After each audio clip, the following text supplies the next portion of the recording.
This is Democracy Now!, democracynow.org, the War and Peace Report. I'm Amy Goodman. The U.S. has paused bombing Iran for a third straight night after senior Trump officials reportedly warned the president about dwindling munition stockpiles. In response, Iran said it would pause retaliatory strikes against U.S. bases across the Middle East. Last week, the entire Democratic House caucus and 4 Republicans voted to pass a resolution calling on Trump to withdraw U.S. forces from hostilities against Iran. We're joined now by one of those Democrats, Congressman Jim McGovern of Massachusetts. He's been a vocal critic of Trump's foreign policy, from the war in Iran to the administration's targeting of Cuba. He served in Congress since 1997 as the ranking member of the House Rules Committee. You have described, Congressmember, and welcome to Democracy Now!, Iran as Iraq 2.0. Right. Explain. Well, it's just like Iraq. We're getting involved in a quagmire here, an endless war. A war based on arrogance and bad intelligence. And the bottom line is this war in Iran is not only risky, it's illegal, and it's costly. Tens of billions of dollars going into this war in which there is no way for us to succeed or accomplish any of the goals that Donald Trump said he wanted to accomplish. But I'm really particularly frustrated because the House of Representatives and Congress in general has ceded its power and its authority to the executive branch. We should be voting on whether to authorize a war in Iran. I don't think a majority in the House or Senate would vote to do that, but we should be voting on these things. We shouldn't just give that power to the president, and the Speaker of the House. Is to blame here. Look, we just reported that Trump has kind of put a pause on bombing. Let's hope that remains. But with him, you never know. I mean, in a week or two, he could launch an intensified attack. And if that is the case, the Speaker of the House ought to call Congress back into a special session, because we're in recess now, and we ought to debate it. There ought to be oversight, and we ought to vote on it. The Speaker should stand up to the president and stand for the powers of the legislative branch and stop being a coward. So what would it mean if a war powers resolution was passed by the House and the Senate? What exactly would that force President Trump to do? Well, if we were in sync, it would ultimately end funding for the war. I mean, that is how you end wars. We have to stop the funding, because this president will do whatever the hell he wants to do, and he doesn't care about the law. So, right now these votes are largely symbolic. But I think it shows, that where the majority of Congress stands on this stuff.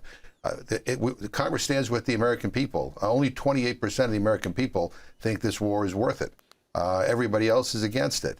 And people are horrified by the fact that the United States of America, we're dropping bombs on elementary schools in Iran when they'd rather have that money spent on building elementary schools here in the United States. We're committing human rights crimes in the conduct of this war as well. So talk about, last week we saw Hegseth go before the Senate and talk about why the Pentagon needs tens of billions of dollars more in dealing with Iran, and how could the Democrats desert the soldiers. Very interesting, by the way, about the count on soldiers dead because of outcry. The last 4 soldiers, they were taken off the list of the dead because they died after President Trump declared ceasefire. They've been added back, as well as apparently something like 140 soldiers who've been hurt, adding to something like well over 600 injured and 18 killed. That's U.S. Iran, we don't know the numbers. Yeah, the lack of candor is concerning in and of itself. But the fact that the Secretary of Defense goes before the Senate and says, give me tens of billions of dollars more for this war, when they still have tens of billions of dollars in unspent money, tells you that they're thinking of a war that's going to go on for quite some time. Look, our defense budget now is going to be like $1.6 trillion when all is put together. That's like unbelievable. I think Dr. Strangelove would be impressed with that number. I'm a big critic of this administration, but even by their standards, listening to the Secretary of Defense speak before the Senate, he sounded like a lunatic. It sounded like there needed to be an intervention. He didn't answer the questions. And the questions that most people had is, what is the strategy? What is the clearly defined mission? What is the goal? How do we get out of this? When does this end? He had no idea. And he tried to make it a referendum on whether you support the troops or not. Supporting the troops means not putting them in harm's way to begin with. I mean, it's irresponsible for us to be deploying troops in a situation like this when the President and the Secretary of Defense don't have a plan at all. So the question is, where do U.S. taxpayers, where their money goes? You are co-chair of the Hunger Caucus in the House of Representatives. If you can talk about the level of hunger in the United States with the Trump administration cutting food assistance, driving up child hunger. Well, hunger is getting worse in this country. Over 50 million, over 50 million Americans are hungry or food insecure in the United States of America, the richest country in the history of the world. It's unconscionable, and as a member of Congress, I'm ashamed of that fact. Trump and the Republicans passed this big, ugly bill a year ago that went on to put new restrictions in place for SNAP recipients, more work requirements, and is a $200 billion cut to the program that's going to hit at the end of next year. Already, because of the paperwork and the work requirements, millions and millions of more people are without the benefit. Millions of children in this country have lost their food benefit. And it just seems to me that there's something fundamentally wrong when we have money for bombs, we don't have money to make sure people in this country get fed. And every dollar we invest in food and nutrition actually, saves us money in a whole bunch of other areas. Kids learn better if they're not hungry when they go to school. People are less likely to get chronic diseases if they have access to good nutrition and food. But to cut this benefit, by the way, the worst of it's going to hit next year. That in this country that we're tolerating that level of hunger is astounding to me. I also want to ask you about the divide in the Democratic Party. Former Congressmember Rahm Emanuel, who served as President Obama's chief of staff, was mayor of Chicago, published an op-ed in the Wall Street Journal last week, headlined, "The Bernie Bros Could Spoil Democrats' Midterms." He criticizes the role of DSA, Democratic Socialists of America. He wrote, "The DSA and others are saddling the Democratic Party with nominees whose wildly unpopular positions will protect Republicans from having to pay the price of Donald Trump's corruption and economic incompetence." Bernie Sanders responded on Face the Nation. You have an establishment like Rahm Emanuel, who are dependent on billionaire campaign contributors and want to maintain the status quo. Then you have a progressive movement, which, by the way, what is getting these guys nervous is we are winning all over this country. It's suddenly Mamdani in New York City, it's in New Jersey, it's in Ohio, it's in Colorado. People are sick and tired of the Rahm Emanuels and the Democratic establishment and the Republican establishment. The American people are tired of a rigged economy, a corrupt campaign, finance system. They want real change. They don't want Rahm Emanuel and the establishment maintaining the status quo. Can you respond, Congressmember McGovern? Yeah, I mean, I don't think we should be arguing amongst ourselves about the decisions that voters are making. I mean, we need to respect the voters. Part of the reason why, you see some of these candidates getting elected who the establishment doesn't really like very much is because people are frustrated that we're not fighting hard enough, that we're not standing up for bold solutions. People don't want to manage hunger, they want to end it. People don't want to, get another tax credit on health care. They want us to make sure they can afford their health care and that it is available for everybody.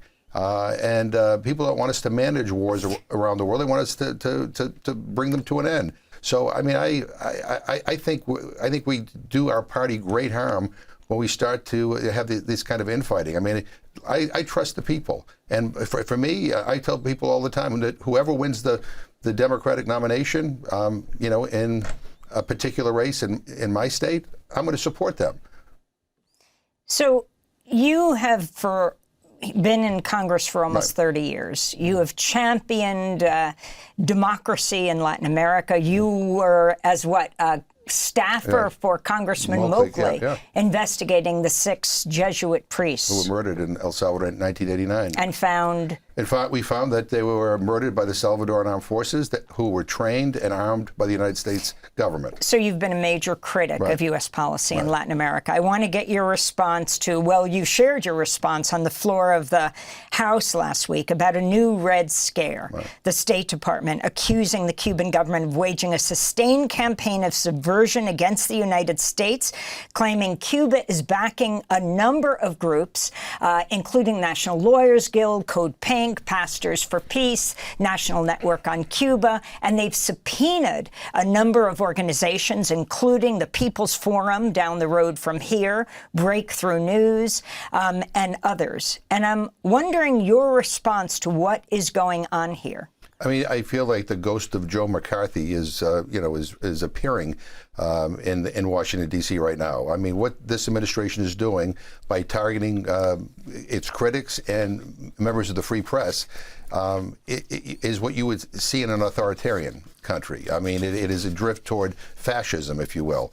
And quite frankly, our policy toward Cuba is a disaster. It's an embarrassment. We should lift the embargo. We should have normal relations with the Cuban people. We should let the Cuban people decide their future. It shouldn't be decided by Marco Rubio or people in Washington. And right now, our intensified sanctions and embargo is resulting in starvation on the Cuban island, people not being able to get health care, people without electricity. I mean, it is a human rights crime, and it needs to stop.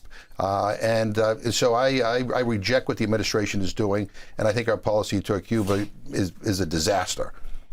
I also want to ask you about the case of Beto Corral, Colombian asylum seeker who was living in Arizona, detained at his home by U.S. immigration agents in June after he filed criminal charges against the Colombian far-right presidential candidate, Abelardo de la Espriella, who became president. He was deported to Colombia on July 16th. Shortly after he was detained, you wrote online, "I'm very troubled by allegations of coordination between American officials and Colombian political actors in this arrest. That would amount to our government aiding and abetting transnational repression." Explain.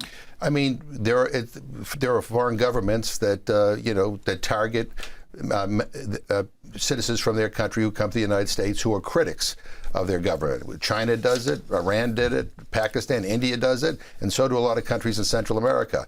And the fact that we are sending this guy back to Colombia, Beto back to Colombia, where there's a new president, a right-wing president, who may end up jailing him, or God knows what else, is again us being part of transnational repression. We are guilty of the things that we're criticizing other countries of doing. Look, I think, in my view, I co-chair the Human Rights Commission in Congress. I think if the United States stands for anything, we need to stand out loud and foursquare for human rights. That means not sending people back to dangerous situations, whether it's in Colombia or Haiti or China or anywhere else. Finally, the Israeli Prime Minister Benjamin Netanyahu is coming to Washington. He hasn't met with Trump personally in Washington, D.C. since the U.S. and Israel started bombing Iran at the end of February, that first day, the U.S. bombing that girls' school, the primary school in Menab.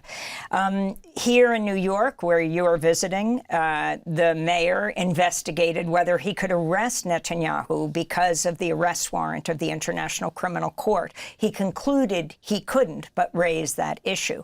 And you have the majority of the voting Democratic caucus for the first time voting to end military aid, except the Iron Dome, to Israel, over $3 billion. Can you talk about what President Trump, who has been an ally of Netanyahu, what you want to see happen? Well, what I want to see happen, what will happen, are probably two different things.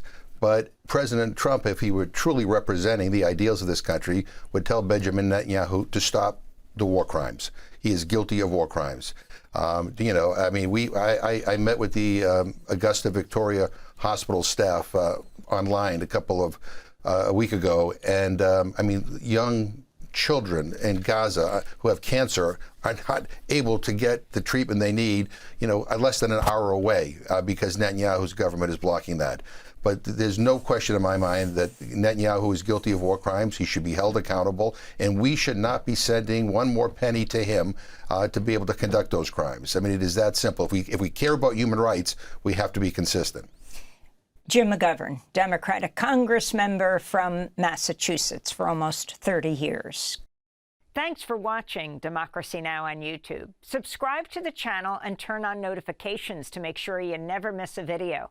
And for more of our audience-supported journalism, go to democracynow.org, where you can download our news app, sign up for our newsletter, subscribe to the daily podcast, and so much more.